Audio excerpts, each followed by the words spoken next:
अस्सलाम वालेकुम जी। आपको पीपीएससी जनरल नॉलेज सीरीज़ में आपका वेलकम है। आज हम लोग का लेक्चर नंबर 5 है। 53 एमसीक्यू से हम लोग ऑनवर्ड स्टार्ट करेंगे। अगर आपने हमारा चैनल अभी तक सब्सक्राइब नहीं किया तो काइंडली इसको सब्सक्राइब कर दीजिए। सो स्टार्ट करते हैं। Belafonte glacier claimed by both India and Pakistan, लेकिन कौन सी कंट्री इसके ऊपर कंट्रोल रखती है? तो बेलाफोंट ग्लेशियर पे कंट्रोल पाकिस्तान का है। इससे रिलेटेड एमसीक्यूज देखते हैं। बेलाफोंट ग्लेशियर है कहाँ पर? कराकोरम रेंज में मौजूद है, सियाचिन ग्लेशियर के करीब।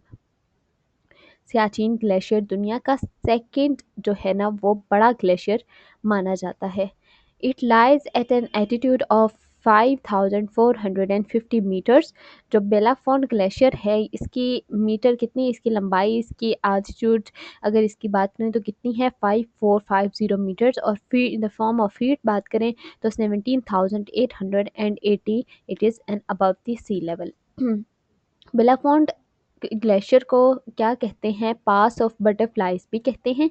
ये किस चीज़ का पार्ट है? Basically Saltoro ridge, making it strategically important. Saltoro ridge का ये बेसिकली पार्ट है जियोग्राफिकली अगर आप देखें तो। The area gained importance during the Siachen glacier Siachen conflict between Pakistan and India. अब ये जो बेलाफोंट ग्लेशियर है एक तो एक कराकोरम रेंज में है, दूसरा ये कि ये सियाचिन कॉन्फ्लिक्ट की वजह से सियाचिन ग्लेशियर भी साथ आता है। ठीक है जी। तो सियाचिन कॉन्फ्लिक्ट जो पाकिस्तान और इंडिया के दरमियान रहता है मोस्टली, तो उस वजह से जो है ये इसकी इम्पोर्टेंस बताई जाती है। हमारा नेक्स्ट एमसीक्यूज है। The dash space shuttle disintegrated during its re-entry into the Earth's atmosphere near the end of its 20th missions on February 1, 2003, resulting in the death of all 7 crew members। तो ये कौन सा किस country का जो था वो स्पेस शटल था जिसके डिसइंटीग्रेशन होने की वजह से जो है ना अर्थ एटमॉस्फेयर में 28वें मिशन पे था वो 1 फरवरी 2003 में। तो ये किसके कौन से स्पेस शटल के डिसइंटीग्रेट होने की वजह से जो है वो इतने जो है 7 एटलीस्ट क्रू मेंबर्स की डेथ हुई थी? तो वो कोलंबिया का था। ठीक है जी। कोलंबिया का देखने को मिला। टुगेला वाटरफॉल कहाँ पर है? तो वो साउथ अफ्रीका में है। Tugela waterfall is one of the highest waterfall in the world.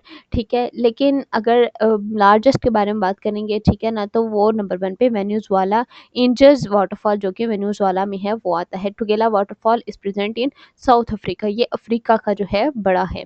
It is located in the Royal Natal National Park in the Drakensberg mountains. ठीक है जी। The waterfall has a total height, इसकी height कितनी है? 948 metres. और in the form of feet कितनी है? 3110 feet. It consists of 5 cascading tiers of water. The water flows from the Tugela river। अब तुगेला रिवर से वो आता है, इस वजह से टुगेला वाटरफॉल इसका नाम रखा गया। काई valley is the ancient valley of Sindh situated in, कहाँ पर मौजूद है? तो ये जमशोरों में मौजूद है। ये काई वैली है। ठीक है जी। काई वैली है, एंशंट सिटी है सिंध की, सॉरी एंशंट वैली है सिंध की। ये कहाँ मौजूद है? तो ये जमशोरों में मौजूद है। The Sahara is the desert. Sahara desert कहाँ पर है? तो ये अफ्रीका में है, अफ्रीकन कॉन्टिनेंट में है। और जो है सहारा डेजर्ट लार्जेस्ट डेजर्ट है दुनिया का। सो मैंने पहले भी लेक्चर्स में आपको इससे रिलेटेड बताया था और इससे रिलेटेड बहुत सारे जो थे डेजर्ट्स हम लोगों ने डिस्कस किए थे। सो इससे रिलेटेड एमसीक्यूज मज़ीद देखते हैं। Sahara desert is the largest hottest desert in the world. It covers about 9.2 million square kilometre. अब एरिया बता दिए। The desert spreads across 11 countries in North Africa। Desert जो है वो 11 मुल्कों में फैला हुआ है नॉर्थ अफ्रीका के, including Algeria, Libya and Egypt. ठीक है जी। इट हैज़ एक्सट्रीम टेम्परेचर, गर्मियों में बहुत ज़्यादा गर्मी होती है ठीक है दिन टाइम, और सर्दियों में रात टाइम ये बहुत ठंडा होता है।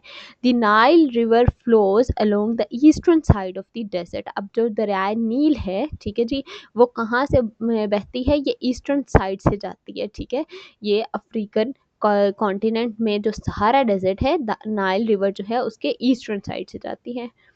अच्छा जी। नेक्स्ट एमसीक्यूज है। Ramon Magsaysay award was started in. अच्छा जी, ये बहुत इंपॉर्टेंट एमसीक्यूज है। रेमन मैग्सेसे अवार्ड कब स्टार्ट हुआ था? तो वो 1957 में स्टार्ट हुआ था। Ramon Magsaysay award was started in 1957।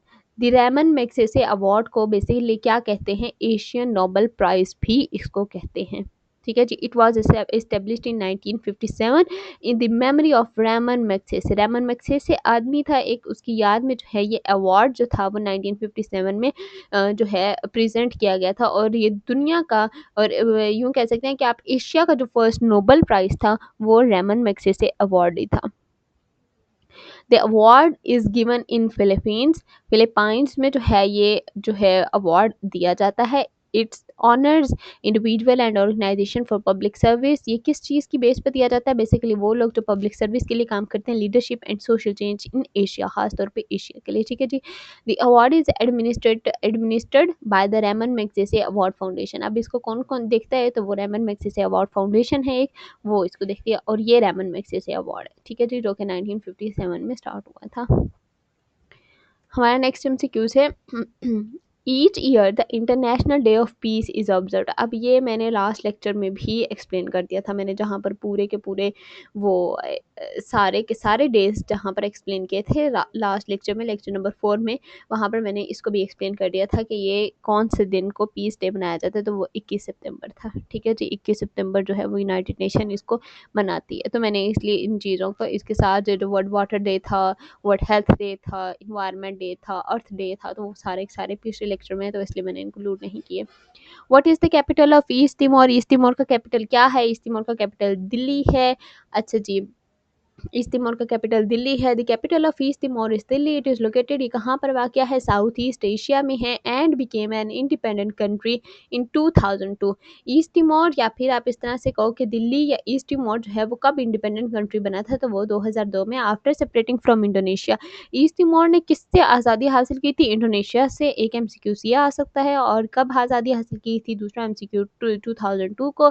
East Timor का दिल्ली क्या वो कैपिटल क्या है? तो वो दिल्ली है। The official name of the country is Timor Leste. Timor Leste जो है वो इसका ऑफिशियल नेम है कंट्री का, ठीक है जी। And Delhi serve as its political, economic and administrative system, sorry centres. हमारा नेक्स्ट एमसीक्यूज है लार्जेस्ट आर्मी दुनिया की कौन सी है, किस कंट्री की है? तो वो चाइना की लार्जेस्ट आर्मी है, ठीक है जी। ये यहाँ पर सारे जो है ग्राफ्स भी मेंशन है। चाइना की जो है इस टाइम लार्जेस्ट आर्मी कितनी है, इंडिया की कितनी है, यूनाइटेड स्टेट्स की कितनी है, ठीक है, रशिया की कितनी है, और पाकिस्तान की कितनी आती है। यहाँ पर अभी इंडिया, नॉर्थ कोरिया, क्योंकि ये चीज़ें चेंज होती रहती हैं। बट 2026 के स्टैटिस्टिक्स भी देखेंगे तो आपको यही पता चलेगा लार्जेस्ट आर्मी किसकी है, चाइना की लार्जेस्ट आर्मी है।